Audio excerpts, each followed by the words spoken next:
and welcome to Chef M's Kitchen.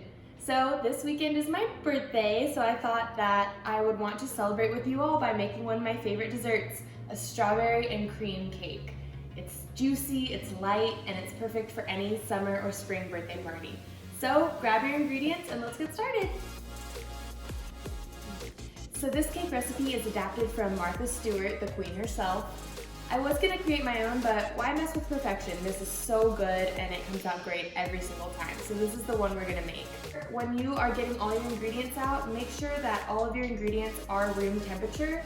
I've had this happen to me before where I mix all my ingredients together and either the butter is cold or the eggs are straight from the fridge and it just turns out really clumpy and the butter is not the same size in the batter. So you want everything to be room temp so your batter can be nice and smooth and bake very evenly in the oven.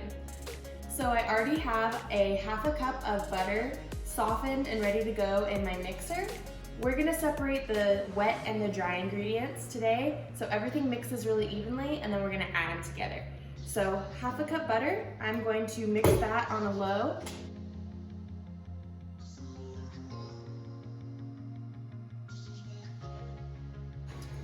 All right, so I'm gonna add all of my wet ingredients to the mixer first. So in this bowl, I have a half a cup of milk. You can also use plant-based milk, almond or oat milk. I've gone with regular reduced fat milk, and I have 2 eggs and 2 egg yolks in this bowl. So I'm gonna go ahead and add that. Give it a little mix.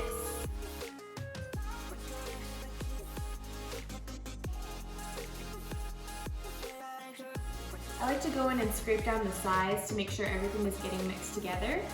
So that's what I'm going to do now. And finally, I'm going to add in a half a teaspoon of vanilla. Yeah.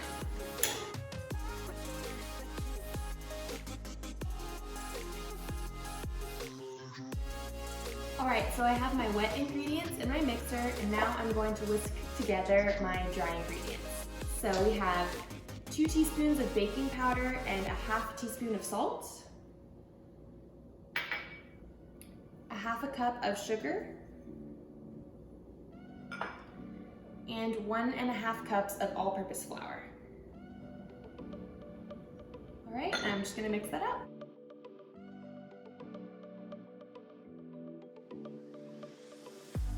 This does call for more effort to do this wet mix, dry mix combination separately, but it does turn out for a really yummy cake. So I definitely recommend you take the time to separate your ingredients first and then mix them together.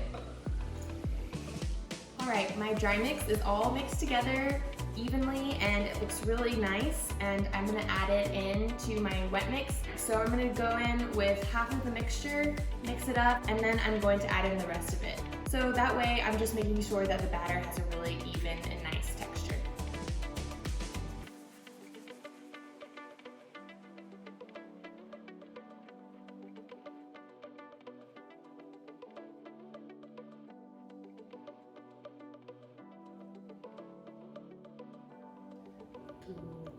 Look how smooth this is, guys. Wow. This is gonna be delicious. So it wouldn't be a true birthday cake if we didn't have sprinkles. So I'm jazzing it up a little bit and adding a half a cup of rainbow sprinkles. You don't have to do this, but I just thought it would be really fun. And it's my birthday, so I can do whatever I want.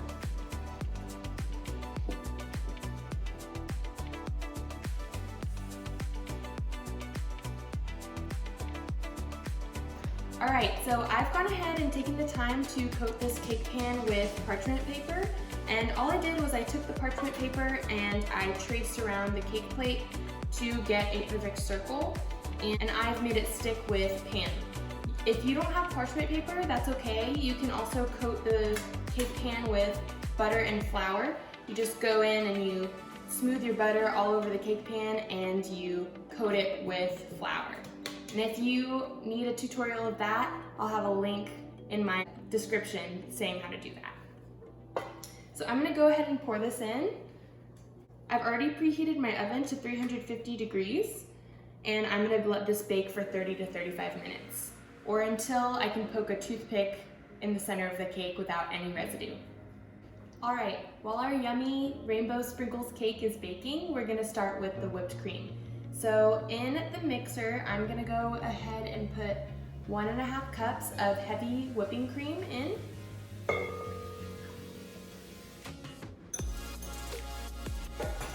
Next, I'm gonna add 1/2 cup of powdered sugar. I like to use powdered sugar instead of regular granulated sugar just because I believe it mixes better. Also, I love sweet and powdered sugar is extremely sweet, so it gives that whipped cream a really nice taste. Next, I'm gonna add 1/2 teaspoon of vanilla. And I have a whisk attachment here. If you don't have a standing mixer, you can also use a hand mixer or you can use a whisk. Using a whisk is gonna take a lot longer, I promise you. So if you can invest in something that'll make your life easier, I definitely recommend it. So go ahead and start your mixer on low speed. And once it all mixes together, then you can raise the speed up to medium-high. You wanna mix until you get hard peaks.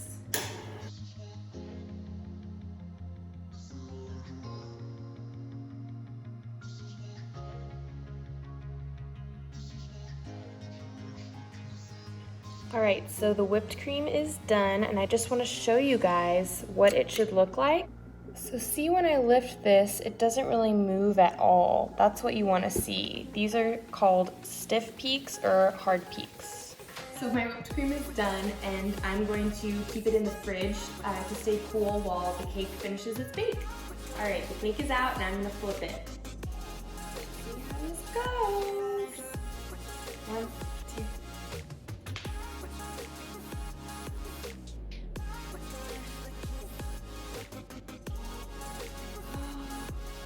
Beautiful.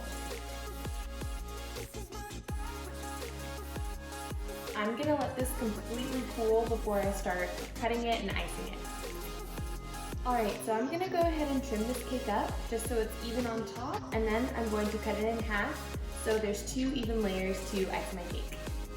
So what I'm doing is I'm just taking a serrated knife. A serrated knife is just a knife with these little divots in it. It's easier to cut things like bread and cake. And I'm gonna go in and I'm gonna just slice off the top of this cake very carefully and evenly. So if you do it slow, then that's great.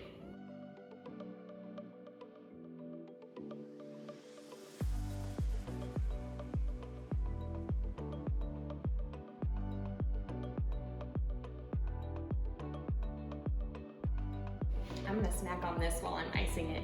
All right, now I'm gonna go in and cut through the center of the cake.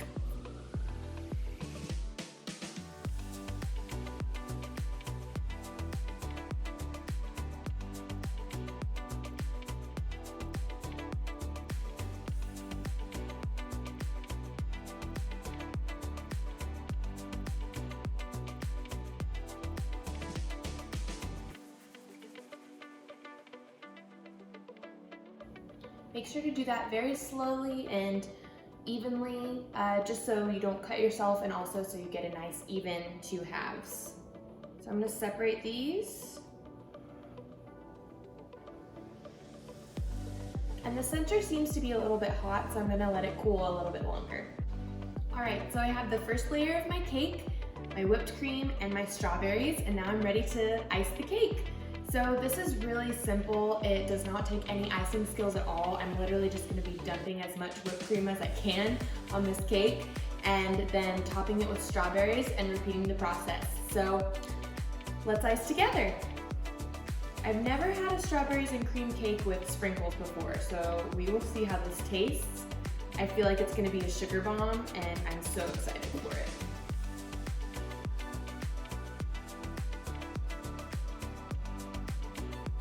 I'm 23 and going on 24, and sprinkles are still my favorite food group. Thinly sliced these strawberries vertically, so if you can see, just so it's a pretty shape putting on the cake.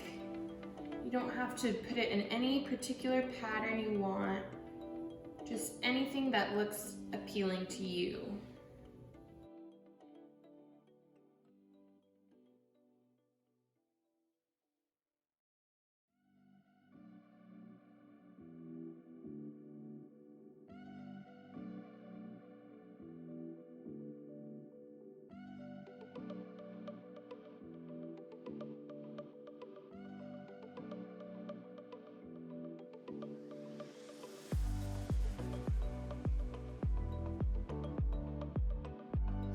I'm going for a naked type of frosting, so that means I'm not going to be frosting the sides of this cake.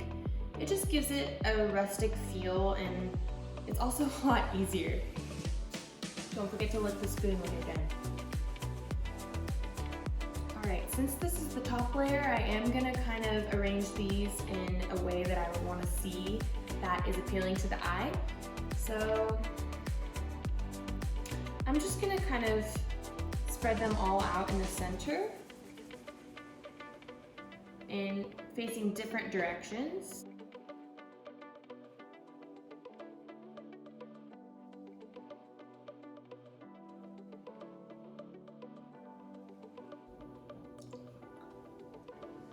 All right, and there you go.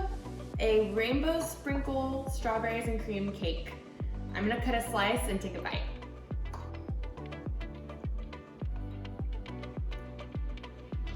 Yum.